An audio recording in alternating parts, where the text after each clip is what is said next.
Hey everybody, Rob here. It's time for a new ProRevenge story. When trying to get your deposit back from your landlord is like drawing blood from a stone. Let's jump right in.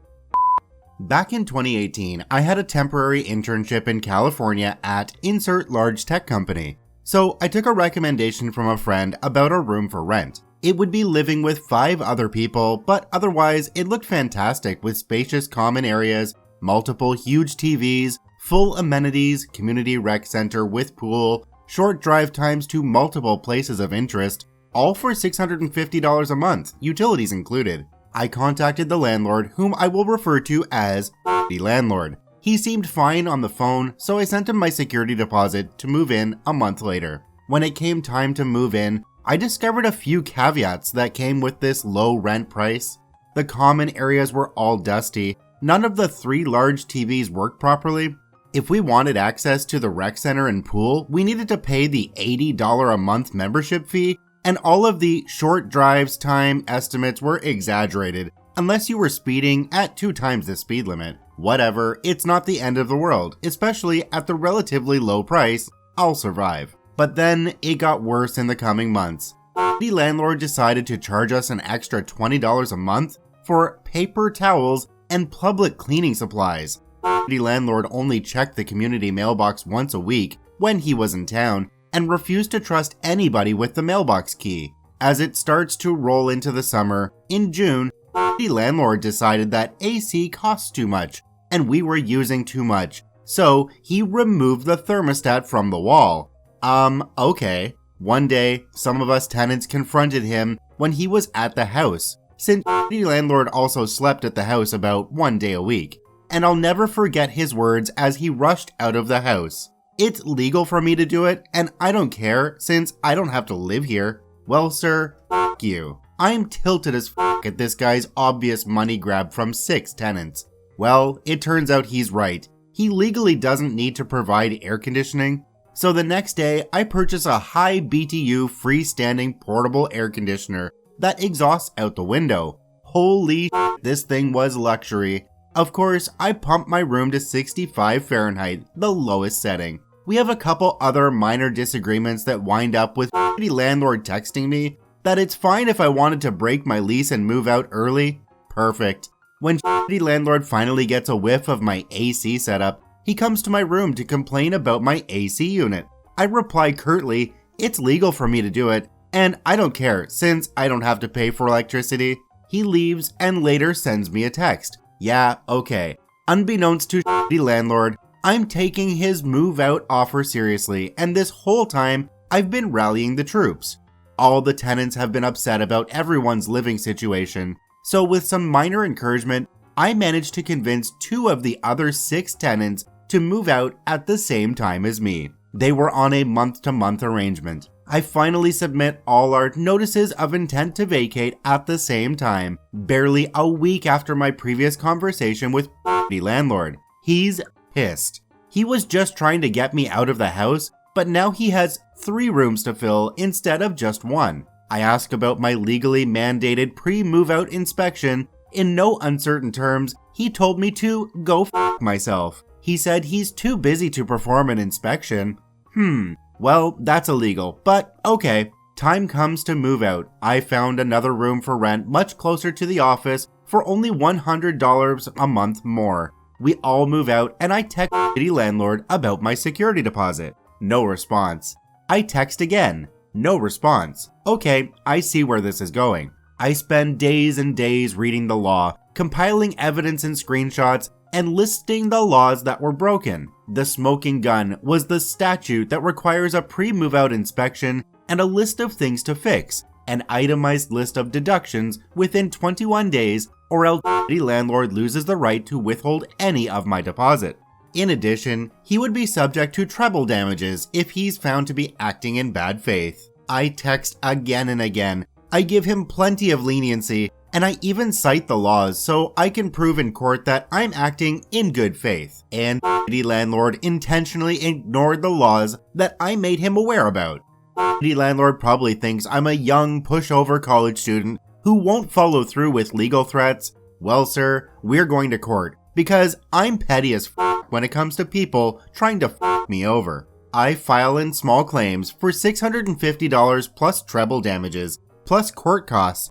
The landlord files a counterclaim of $2,000 for damages to the property, claiming I caused flooding and I broke the microwave. Okay, buddy. In response, I gather testimonies from 3 of the other tenants and I build my case into a 40-page packet of evidence, complete with page numbers, a table of contents, and descriptions for every screenshot and photo.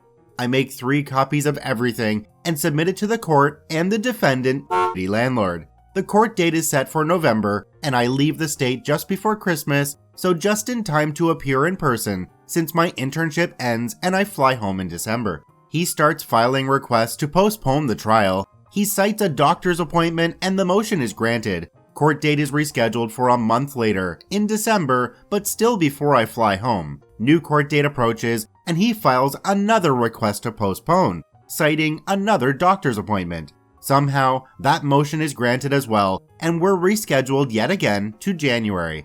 Darn, January rolls around, and surprise, surprise, guess who's got another doctor's appointment conveniently on the same exact day of the trial?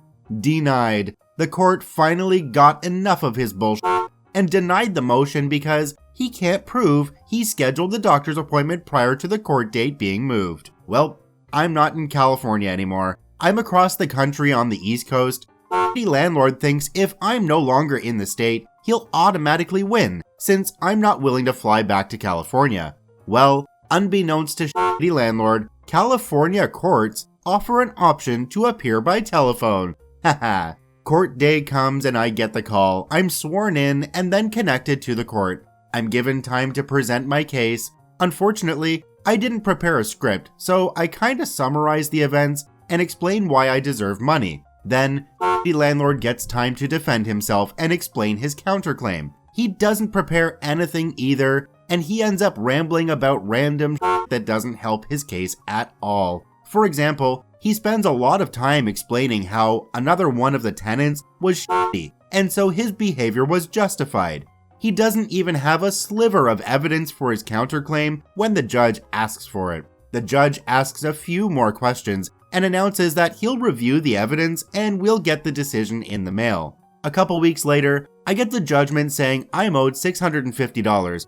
The landlord gets nothing. Well damn, no treble damages for me. However, it's just my luck the shitty landlord is a piece of that won't accept defeat. He files an appeal for who knows what. It's granted. Redo trial is scheduled for May. This time, I'm 10 times more prepared. Once again, I'm sworn in, and then they connect me to the courtroom speaker. This time, I have a hashed out script that I read, making sure to emphasize how often I informed the landlord of the law, how often the landlord knowingly broke the law, and how I offered so much leniency and so many opportunities to do the right thing. Once again, the landlord doesn't prepare anything, but instead rambles on so much that even the judge tells him to get back on track multiple times.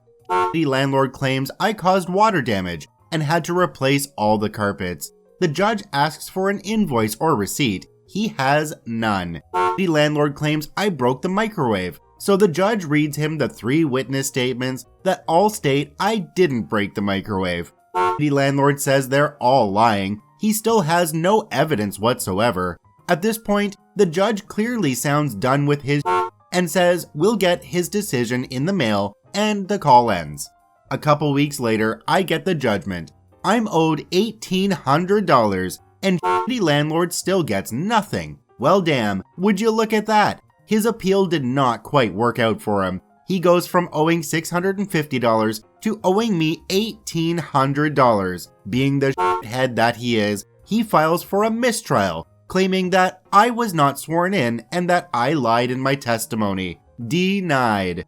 Outside of court, the landlord offers a payment plan of $20 a month, which will take 7.5 years to pay back, or otherwise he refuses to pay up. Okay, I see how collecting my money is going to be. I figure out he banks up BOA by looking up the checks I gave him for rent and seeing where they got cashed. I file for a writ of execution that will allow me to perform a bank levy. It's granted, so I prepare a packet for the Los Angeles County Sheriff's Department to go to BOA and take his money. LACSD serves him with papers and orders BOA to freeze his account. After his allotted time, 30 days, to contest the seizure, LACSD seizes his money, plus 10% APY interest, plus sheriff fees. I finally get the glorious check in the mail 20 months after moving out. I'll probably frame it. Total $1,893.91. The best thing you can take out of this story is that the small claims process actually really isn't that hard. Go to your court and get some information on it, and it might just help you out if you have a shitty landlord doing things like this to you. I want to thank OP for posting their story to the ProRevenge subreddit. You can visit them at the links in the description below. Please go there and give them an upvote. Once again, this is Rob from Karma Comment Chameleon saying thanks for watching. If you enjoyed the video, please hit that subscribe button, drop a like, and share it with your friends. And we'll see you in the next one.